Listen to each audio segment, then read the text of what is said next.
reading from the Holy Gospel according to John.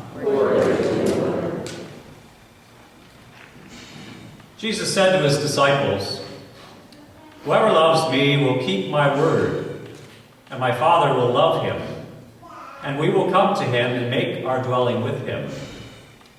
Whoever does not love me does not keep my words, yet the word you hear is not mine, but that of the Father who sent me. I have told you this while I am with you. The Advocate, the Holy Spirit, whom the Father will send in my name, will teach you everything and remind you of all that I told you.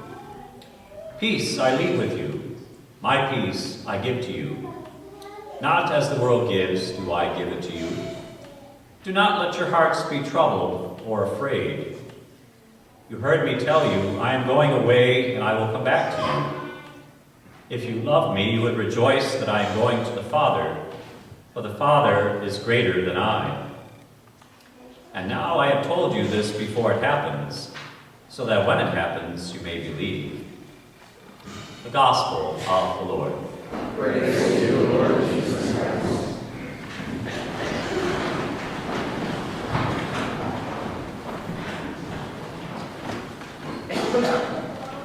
Well, before I begin, let me just offer a bit of caution here. My voice sounds a little rough, it's a little shaky. It's not because I have a cold, but it's because about almost 2 weeks ago I had my 4 wisdom teeth taken out.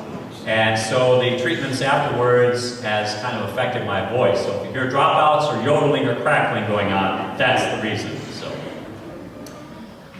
the Holy Spirit is in the spotlight in today's readings as well as next weekend's readings, since we're building up to the big feast day in 2 weeks' time that closes out the Easter season for us, feast day we call Pentecost.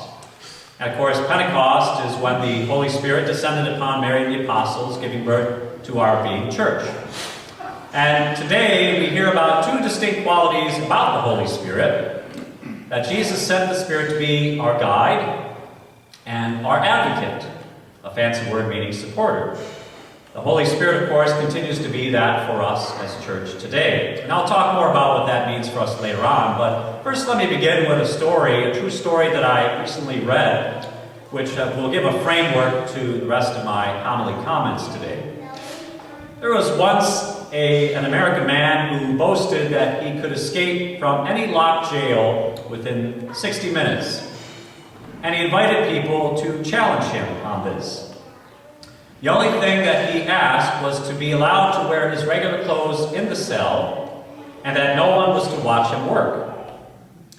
Well, after many successful escapes from various places, this man received a challenge from a small town in the British Isles, which proudly proclaimed a new escape-proof jail that had been completed. So the man accepted the challenge, and he went overseas to the town and was placed in a cell of the new jail. And he heard the lock turned after the huge steel door was closed, and then he went to work. Well, the man hid a long, flexible steel rod in his belt, which would be used to trip the lock. Yet when he tried, the lock would not trip. It would not give way. And he tried and tried again and again, but nothing. And 30 minutes went by. And then an hour went by. And finally, after 2 hours of attempts, soaked with sweat and overcome with fatigue, the man was about to declare that he was beaten. So he leaned on the door in frustration and exhaustion, only to have the door open on him.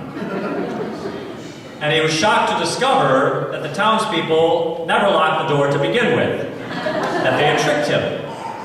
And he had been locking, with all his fancy cleverness and his rod, the door all the time. It was only locked in his mind. And the name of this well-known escape artist was Harry Houdini, who was probably the most famous real-life magician in history. So even the best can fail at times. I think that true story teaches us a couple of valuable lessons this morning. First, sometimes we complicate things too much when an easier solution is available, even if that solution seems to be too obvious. And secondly, from a more spiritual perspective, we can imprison ourselves away from God's peace, making things worse for ourselves, when all it takes is to gently open the unlocked door to Jesus' heart of love and faith. And there are many steel doors which we may use to try to shut out Christ's peace and love, intentionally or unintentionally. For example, selfishness is one. Thinking only with an attitude of what's in it for me, rather than putting the needs and well-being of others first, as Jesus asks of us. And a lot of people today find it very difficult to commit to things anymore. They'd rather just do their own thing, not committing themselves to family or marriages as much, or organizations, committees, coming to church regularly, etc. Lust is another steel door, leading to seeing other people only as sexual objects for pleasure rather than human beings with God-given dignity. And we know the pornography industry is booming with billions and billions of dollars of profits nowadays, sucking people in through the internet, through movies and other ways. And it can be very easy in this day and age to give in to such desires when one feels lonely or tired or bored or unloved. Yet feeding that desire only makes one spiral downward, not renewed and uplifted by God. It's a real problem in our world today. But one of the worst steel doors is anger. It is an epidemic in today's world. And it can lead to terrible violence, severed marriages, broken families, communities on edge. And you know, many people hold on to anger and grudges for way too many reasons, large ones and small ones. God is just saying, let it go. Because such anger can only hurt and destroy people, not help them. No peace can come from it for anybody involved with that. So what does Jesus say? Pray, love, trust, dialogue. Try to reconcile when you can, and forgive. Holding on to anger towards certain people is like killing them in your heart. And he says that point blank in Matthew's Gospel.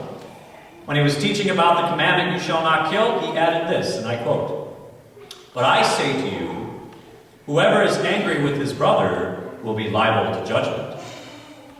And then he adds, "Go and reconcile with your brother. Settle with your opponent. Work things out if you can." That's precisely how Jesus can give us the peace that the world cannot give, as he says in this gospel today.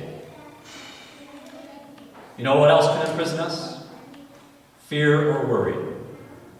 Maybe having a fear of dying or illness, fear of certain people, fear of the future, fear of failing or looking bad in front of others. You know what the number one fear is in surveys about fears? Public speaking. They don't want to look bad and foolish in front of other people.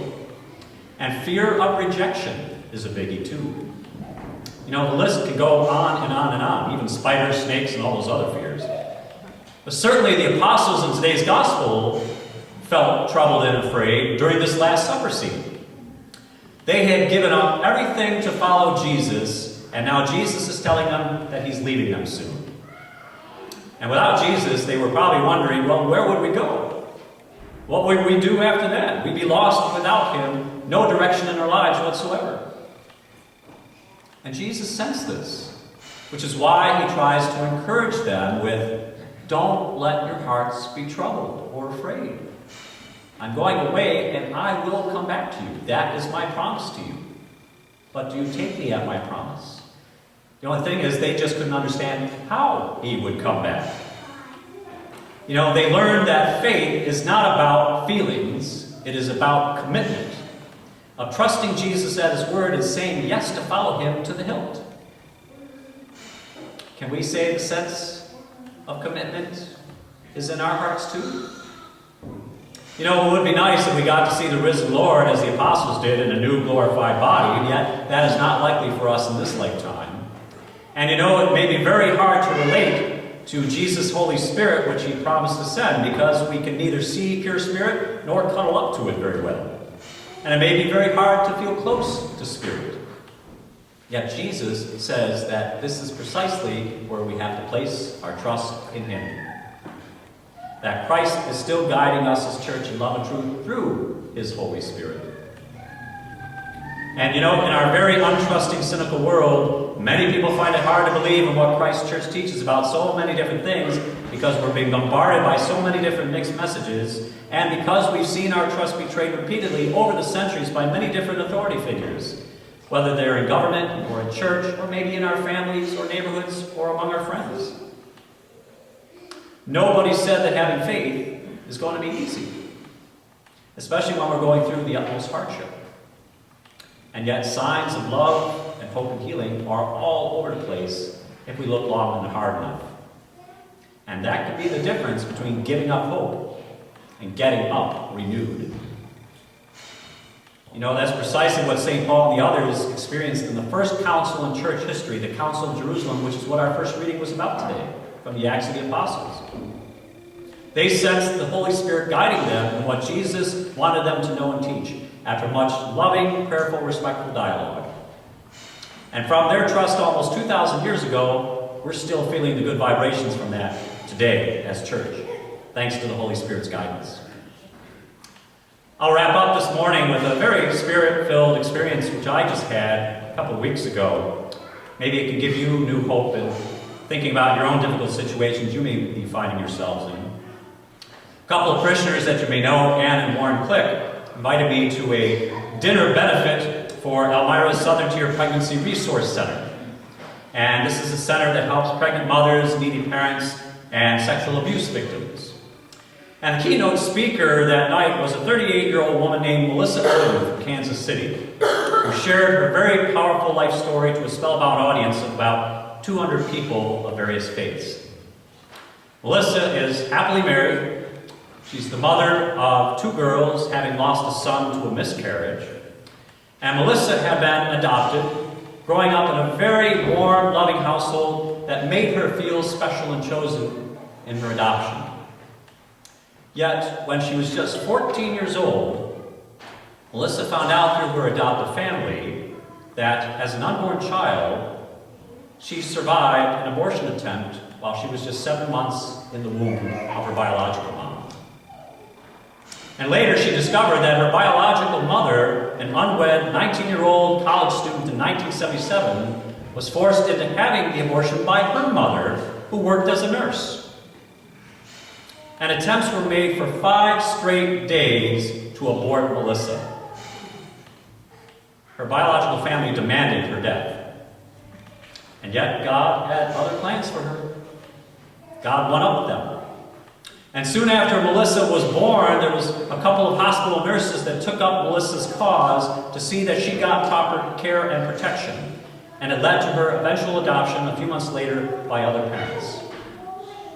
Melissa told us at the dinner that night how angry and devastated she felt when she learned the news about the attempts by her own biological family to kill her.